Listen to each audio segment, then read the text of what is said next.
Assalamualaikum dan salam sejahtera. Saya Fizata Azani binti Bazahali dari PSMP BMSK1 akan membentangkan aktiviti keyakinan di air dan kayak. Untuk aktiviti yang pertama ialah keyakinan di air.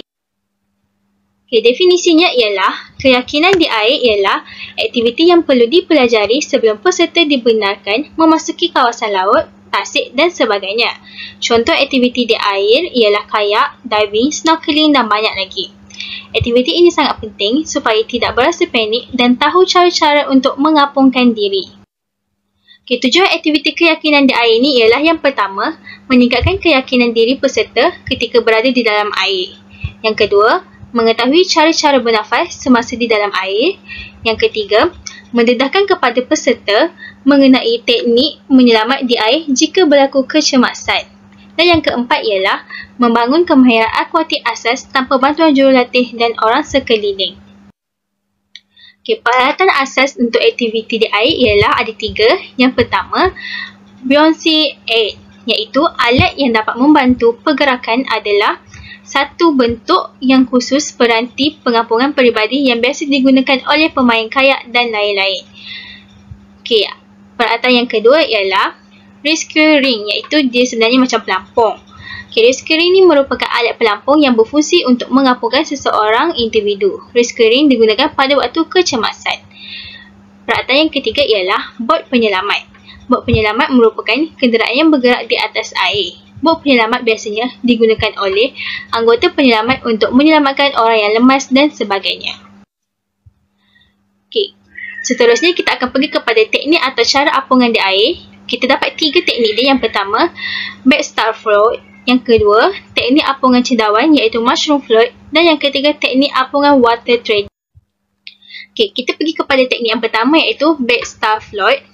Teknik ini merupakan teknik apungan yang kita harus menelentangkan badan di permukaan air.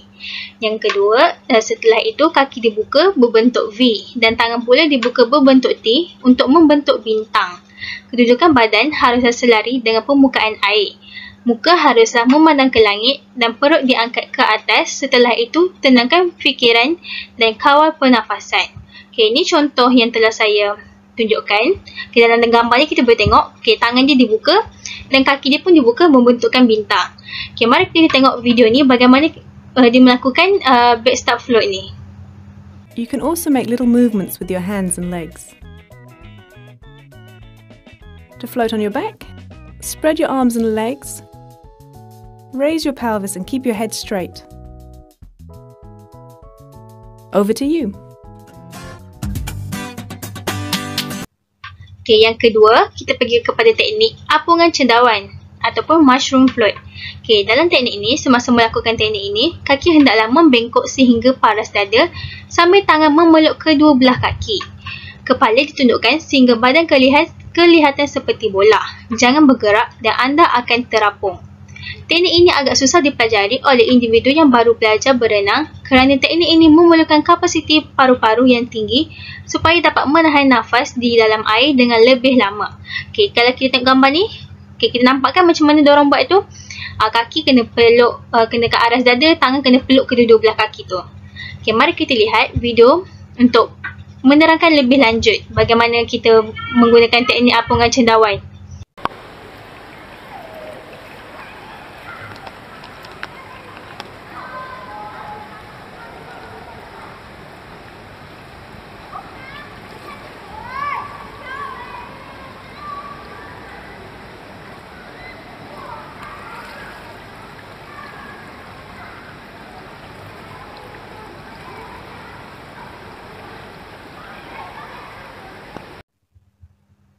Teknik yang ketiga ialah teknik apungan water trading.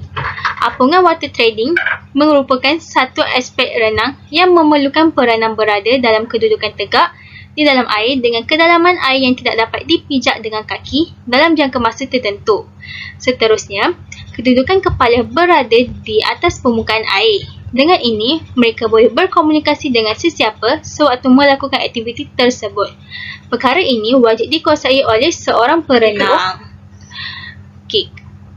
Kalau tengok gambar ni kita dapat tengok bagaimana. Tapi untuk lebih jelas, kita pergi kepada Kita pergi kepada video untuk kita lihat.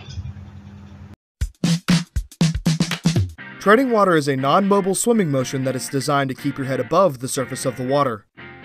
This motion requires very little expended energy, making it very efficient to do continuously over long periods of time if done correctly. Typically, treading water is used as an efficient tool to stay in one area of any body of water that is too deep for you to stand. Treading water can be divided into 3 major parts: your head and body position, your legs, and your arms. Together, these 3 parts encompass the entire stroke. Treading water is unique in that it can utilize 2 different kicks to be performed correctly: the modified breaststroke kick and the egg beater kick. Treading water utilizes a stationary... Seterusnya ialah aktiviti kayak. Peralatan keselamatan yang digunakan dalam aktiviti kayak ada 4, iaitu yang pertama mestilah jaket keselamatan supaya kita tidak tenggelam, supaya kita tak lemas. Okey, yang kedua ialah topi keselamatan. Yang ketiga ialah skirt kayak dan yang keempat ialah kasut air. Okay, langkah-langkah keselamatan semasa berkayak iaitu yang pertama, digalakkan sistem berpasangan, body system, lelaki dan perempuan dan tahap kebolehan berkayak serta berenang. Yang kedua, memastikan setiap peserta dan jurulatih sendiri untuk memakai jaket keselamatan pada setiap masa sewaktu berada di kawasan perairan. Yang ketiga, ikatan jaket keselamatan mestilah diikat dengan teknik yang betul dan kuat supaya jaket keselamatan tidak terlepas daripada badan para peserta sewaktu berada dalam air. Ini membahayakan dan boleh membawa maut. Okay, yang keempat, elakkan daripada mendekati batu karang, whirlpool, tide, ribs kapal, perahu dan lain-lain. Beritahu seseorang bila dan ke mana anda tuju. Okay, saya akan membuatkan simulasi cara masuk kayak. Okay, cara-cara untuk masuk ke dalam kayak. Okay, mula kita kena masukkan menggunakan kaki kanan, kemudian beralih kepada kaki kiri dan duduk dengan keadaan selesa. Seterusnya saya akan menunjukkan simulasi teknik mengayuh kayak menggunakan pedal. Teknik yang pertama ialah forward stroke ataupun dayungan ke hadapan. Okay, jadi saya perlu dayung ke hadapan supaya kayak boleh menuju ke hadapan. Yang kedua ialah teknik backward stroke ataupun dayungan mengundur. Yang seterusnya ialah dayungan sisi. Sekiranya hendak ke sebelah kiri, dayung ke sebelah kanan supaya kayak akan bergerak ke sebelah kiri. Sekiranya hendak ke sebelah kanan pula, dayung ke sebelah kiri supaya kayak akan bergerak ke kanan. Melalui aktiviti keyakinan di air dan kayak, saya dapat belajar bagaimana caranya untuk berasa yakin terhadap air laut, iaitu cara-cara untuk berenang, bagaimana caranya untuk terapung, bagaimana untuk menyelamatkan orang dan sebagainya. Ilmu-ilmu dan maklumat-maklumat ini telah berupaya membantu saya meningkatkan sifat keberanian saya untuk tidak takut pada air dan menghapus rasa fobia saya terhadap air laut dan air sungai. Seperti yang sudah sedia maklum, saya adalah orang yang tidak pandai berenang. Daripada aktiviti inilah, saya dapat mengenal cara berenang dan info-info mengenai kayak seperti bahagian-bahagian pada kayak termasuk pedal serta cara membuat kayuhan yang dilaksanakan di tepi pantai terlebih dahulu sebelum dilaksanakan di laut. Oleh itu, sebagai seorang guru, saya perlu berani terutamanya apabila berlaku kes kecemasan seperti terdapat murid saya yang lemas. Saya perlu mengaplikasikan ilmu-ilmu yang telah saya pelajari untuk menyelamatkan mangsa tersebut. Sekian daripada saya.